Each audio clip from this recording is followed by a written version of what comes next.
रात के वक्त जोई अपनी माँ के साथ डाइनिंग टेबल पर बैठी खाना खा रही होती है। इसकी माँ इसे गौर से देखती है और पूछती है, तुम कुछ परेशान लग रही हो, सब ठीक है ना जोई? जोई हल्का सा मुस्कुराती है और कहती है, नहीं मॉम, कुछ नहीं, बस एग्जाम्स की टेंशन है। इसकी माँ इसका अंदाज देखकर कुछ बदला हुआ महसूस करती है, मगर वो खामोश रहती है और फिर अचानक कहती है, आज कॉलेज से तुम्हारे प्रिंसिपल की कॉल आई थी, वो कल मुझसे मिलना चाहते हैं, सब खैरियत है ना?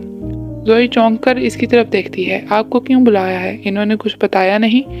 उसकी माँ कहती है, नहीं, बस मिलने के लिए ही बुलाया है।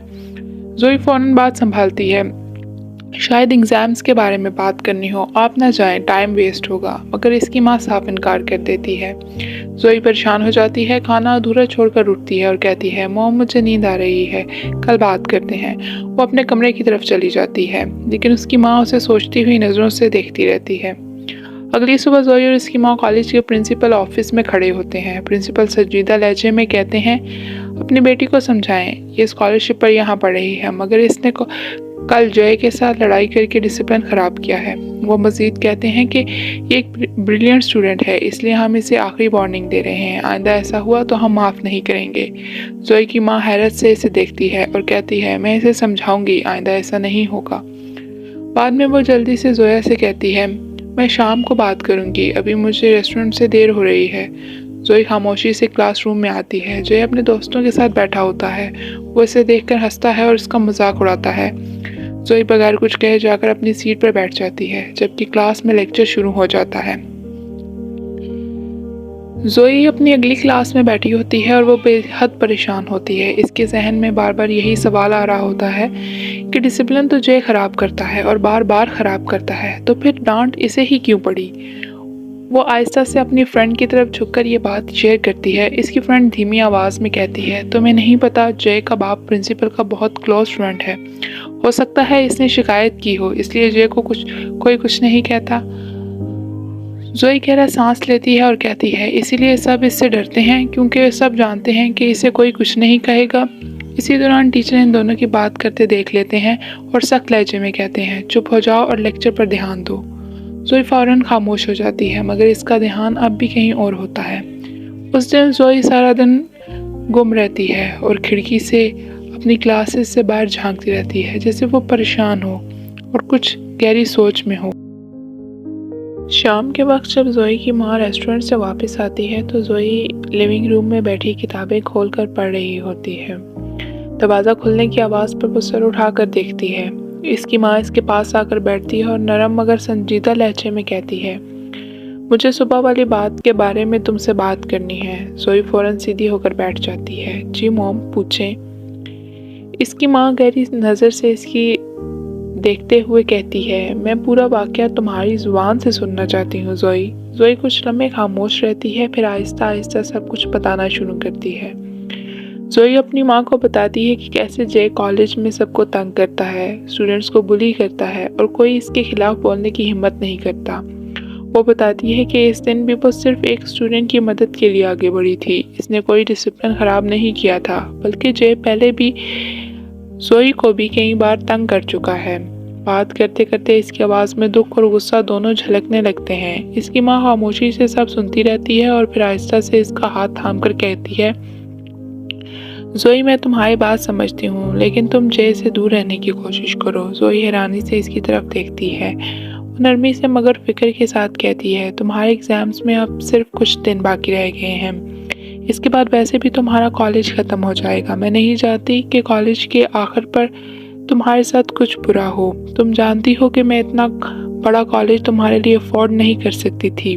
ये तो तुम्हारी स्कॉलरशिप की वजह से तुम वहाँ पढ़ रही हो। वो एक लम्हे के लिए रुकती है और फिर मज़ीद संजीदगी से कहती है, मैं नहीं चाहती कि तुम्हारी मेहनत ज़ाया हो।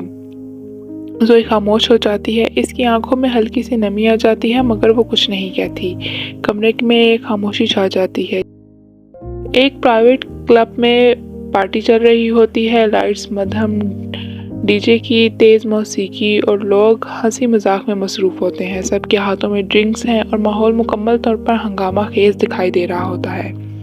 जय अपने कुछ दोस्तों के साथ इसी पार्टी में होस्ट कर रहा होता है और वो सबके साथ मौजूद होता है, मगर कुछ ज़्यादा परेशान सा लग रहा होता है। अचानक बाहर शोर बढ़ता है और पुलिस क्लब में दाखिल हो जाती है। पुलिस ऐलान करती है कि हमें इत्तला मिली है कि यहाँ गैर कानूनी सरगर्मियाँ हो रही हैं और कुछ तलबा के पास नशा और आवर चीज़ें हैं और ड्रग्स मौजूद हैं। हर तरफ हलचल मच जाती है। पुलिस तलाशी लेना शुरू कर देती है। इसी दौरान एक लड़की के पास से ड्रग्स निकल आती हैं और वो लड़का जय का बहुत करीबी दोस्त होता है। अब पुलिस जय को भी तलाश कर रही होती है क्योंकि वो उस जगह की मालकियत होता है। जब जय को इस बात का पता चलता है तो वो वहाँ से फ़ौरन छुपने के लिए निकल जाता है। पहले जय एक वॉशरूम में जाकर छुपता है, लेकिन फिर उसे पता चलता है कि पुलिस उसे ढूंढ निकालेगी, तो वो खिड़की से बाहर छलांग लगा देता है। पुलिस इसके पीछे लग जाती है और वो भागता हुआ सड़क पर पहुंच जाता है, जहां वो एक छोटे रेस्टोरेंट को खुला देखकर सीधा अंदर पिछले किचन वाले दरवाजे से दाखिल हो जाता है। किचन में वो एक कोने में छुपकर खुद को छुपा लेता है। सांस तेज होती है और वो खामोश रहने की कोशिश करता है। अचानक जोई कुछ ढूंढती हुई अंदर आती है। वो किचन में कुछ लेने के लिए झुकती है तो उसे एक साया नजर आता है। वो घबरा कर पीछे हटती है और फौरन चीखने लगती है। जय फौरन उसकी तरफ बढ़ता है और उसके मुंह पर हाथ रखकर आहिस्ता से इसे कहता है, शोर मत करो प्लीज। जोई हैरान हो जाती है। इस लम्हे जय को देखकर उसको कुछ समझ नहीं आ रही होती।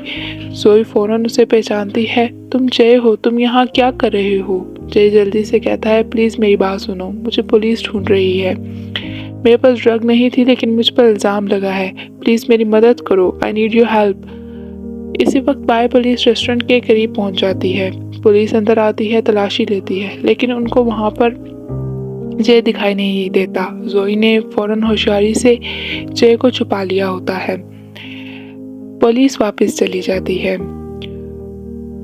पुलिस के वापस जाने पर जय ठंडा सांस पड़ता है। वो जोई के साथ नीचे किचन के फर्श पर बैठ जाता है। जब वो अपनी जैकेट को उतारता है तो जोई देखती है कि उसकी बाजुओं पर और हाथों पर काफ़ी खराशियाँ आई होती हैं।